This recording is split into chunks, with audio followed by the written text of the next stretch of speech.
How do you restore that passion towards whatever it is that you are setting out to do? Okay, really wanted to give you just 3 tips.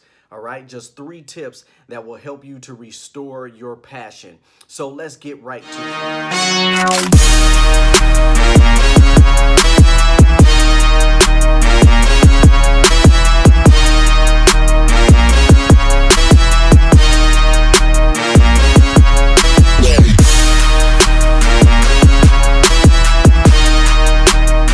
So, how do you restore your passion? Tip number 1.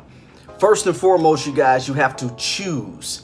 Yes, that's right. You have to choose. You have to make a choice that you are going to get up and go back after it.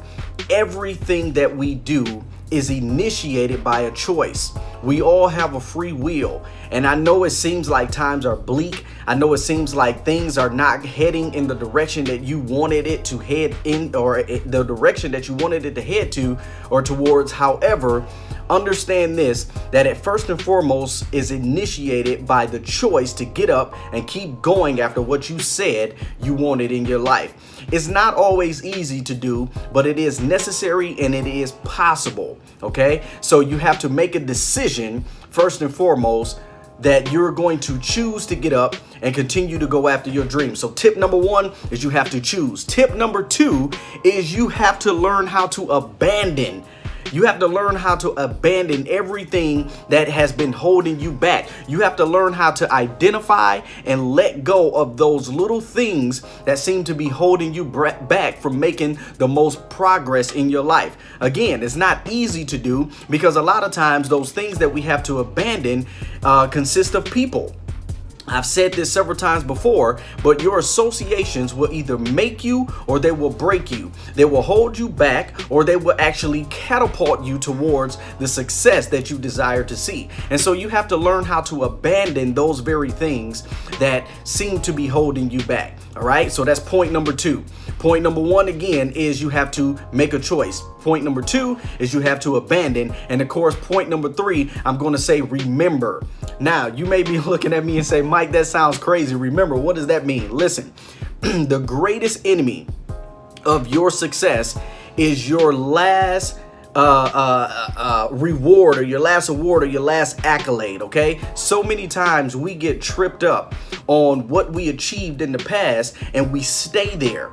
You know, we use that scripture all the time that we're content where we are. Listen, you guys, contentment does not mean that you remain stagnant. It just simply means that you're grateful for what you've been able to accomplish or the things that's been able to come into your life. But you have to understand this, that to celebrate your last success or live in that last success is actually a hindrance to you. So what I mean by when I say remember, what I'm saying is remember the success, but don't remain in the success. It's always good to use those successes as what I call the benchmarks of momentum. Okay, it's there so you can tap into it and say, hey, listen, if God brought me through it this time or that time, then I know he can bring me through it this time. But it's not there for you to wallow in and just live in it as if there's nothing more to accomplish in your life. So remember the success, but don't allow the successes to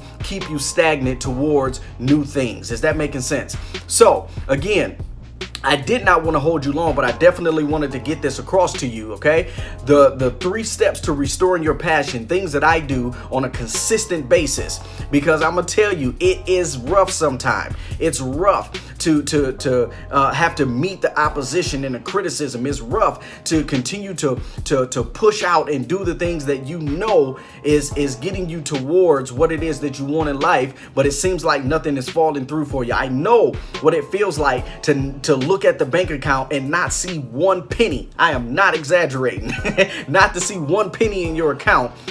But know this, that when you make a decision You choose that you're going to get up and you're going to do what it is that you need to do. You abandon the things that seem to be holding you back, whether it's associations or whether it's your mindset. You have to change the way you're looking at things if you're going to move beyond where you are. And number three, you have to remember the benchmarks of momentum that you can use that will catapult you forward. You don't wallow in it, but you remember it as a reminder to say that I've been able to overcome it before, I can overcome it again. There's more people that's dependent on you to get up and do what it is that you've been set here to do. Ladies and gentlemen, I hope this helped. If this did help, leave a comment below. Let me know what things that you are going to abandon in your life. Let me know that you've made a decision that you're going to move beyond the pain, the turmoil, the frustration, and the confusion. And let me know that one benchmark of momentum that you're going to use that's going to catapult you towards your destiny. And as always, ladies and gentlemen, I want you to understand this, that when you are living in your purpose, there's no such thing as competition. Until next time, take care. God bless.